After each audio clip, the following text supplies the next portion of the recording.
That put us under trouble, and then we never generated any momentum, any control in the game. Very different to the first, but I just love the commitment, the relentless and the passion that the team played to somehow find a way to win a game. It was a really unusual start to the delay with the suspension of the game. How do you feel your players cope with that?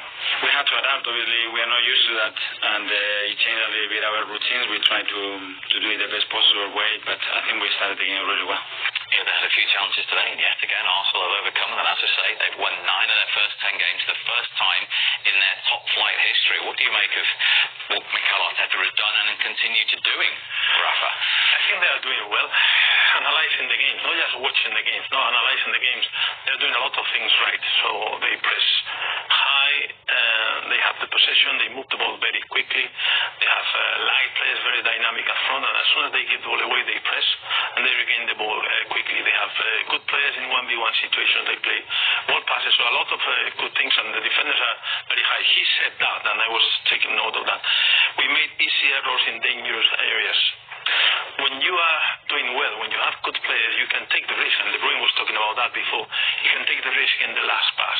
They can do that because they are so quick when they go to press. They have so much pace in attack, and they are now mentally ready. It's like when Manchester City is doing well, and when Liverpool was doing well, they go and they press quickly, and because you are on top of the other team, you regain very high, and then you create more chances. So that is what they are doing now. A lot of teams, they play from the back, and because they are so quick regaining, the other team is wide open, and then they create more chances and they score more goals. Is he an example? Don't get me wrong, but they were supporting him, and he was doing well, and at the end of the day, the value of the team, the players, the club is much better now. Just one for me, Rafa, on that. How big a decision last year? Obviously, you say he was coming under pressure, people were calling for his head or whatever. Aubameyang was a big decision. He was the captain, he was the leading goal scorer. But as a young manager, he made a big decision to get him out of the club, and now maybe he's getting a reward. I will tell you something, because I know a little bit from inside. I think he was trying to support the player as much as he could, and after he couldn't, and that's it. And he has to make a decision. Are people talking about Arsenal now? 4 points clear, the reigning champions, 10 games in? Possibly after today, people will be thinking, hang on, 4 points is a nice little cushion. I cast my mind back to Leicester, and it certainly wouldn't be a surprise like Leicester season, but I do cast my mind back when everybody, Leicester went 4 points clear, and it's only Leicester, they won't win it and whatever. Arsenal got a lot more ability than that team, and I do think that if they continue like this for the next sort of 3, 4, 5 games, if they continue winning, then all of a sudden people will be thinking, wow, they are the real deal. They are the biggest thorn in the side of Manchester City, maybe. And after today's game, Manchester City obviously not picking up 3 points, all of a sudden, it strengthens their grip at the top there. It's going to be a strange season, obviously, with the World Cup impeding on encroaching on it, let's say, but stranger things have happened, and they're looking good all of a sudden. Let me 1 second, because what you say, they have a young team with the World Cup now, with the break, they will recover, and they will have fresh legs for the second part of the season. And if they have confidence, as you say, if they win 2 or 3 games, I agree with you. So they will be there because they will have more belief and still they have energy to do it. You heard David saying on commentary, Arsenal's best ever Premier League start, 9 wins from 10, 27 points. Back-to-back 1-0 wins on the road this week as well after their win in the Europa League, and Saka scored the goal there. That comes under the umbrella of grinding it out, doesn't it, Darren? That win. Absolutely. I mean, it looked like they had a little bit of Europa League hangover, obviously playing a couple of days ago, but sometimes you're going to get tested. Ellen Road is a tough place to go, hostile atmosphere. Probably Arsenal of last season would have lost this tie, but they managed to dig in there, obviously with the help of VAR and the referee. But it's another 3 points, and the players are playing well, and again, they'll take confidence, because it was a different type of win. We used to see in Arsenal the last couple of weeks, free-flowing football. Today they have to dig in and grind out a result, and they managed to do that. Yeah, 4 goals for Saka this week, because he scored in the week, scored a couple against Liverpool. And I think what people are looking for is to add goals, isn't it, regularly to his game. Yeah. It's pretty impressive, isn't it? There's not a lot that he can't do, to be honest with you. He works really hard for the team, backwards, forwards, down the right-hand side.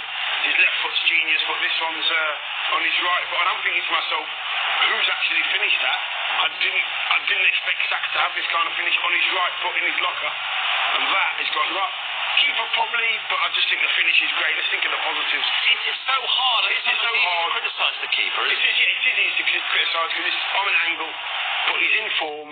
He's doing everything he needs to do, and he's ticking a lot of boxes: goals, assists, hard work. That's his spot now. That right-hand side, his spot. Mikel Arteta admitted Arsenal were pretty good first half and pretty average second half, and they needed VAR to come to their rescue. The referee, Chris Wright. Let's take this chronologically. There's quite a lot in here.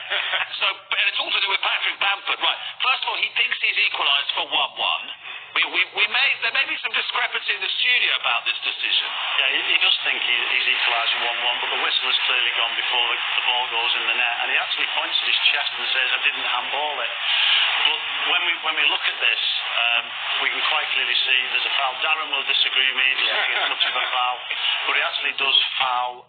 Has he not just eased the defender out of the way with a good and clever use of body weight? Eased him out? No. That's what it is, Boog. It's clever from Gabriel because he's gone up too early. He knows he can't win the header. He's got a little bit of contact on his back. Like, I can't win it.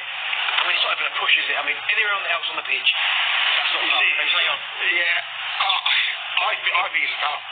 And I'll tell you why I think it's a foul, because if you see it again, you can see that Bamford kind of he puts all his weight on his back foot and leans forward. He puts all his weight on his back foot and pushes him forward. It's an unnatural way to get control of the ball. Watch his weight. He puts all his weight on the back foot and lunges forward. Bit of a lunge. There's nothing. Listen, you should get detectives. How many times though does the ball go up to centre forward and then centre half does the exact same thing? Yeah, knees on his back. Yeah, all the time. No foul. I just love it. Yeah, I mean, the thing is... I just love doing that. No foul, Chris, what are you doing? The thing is as well, it's...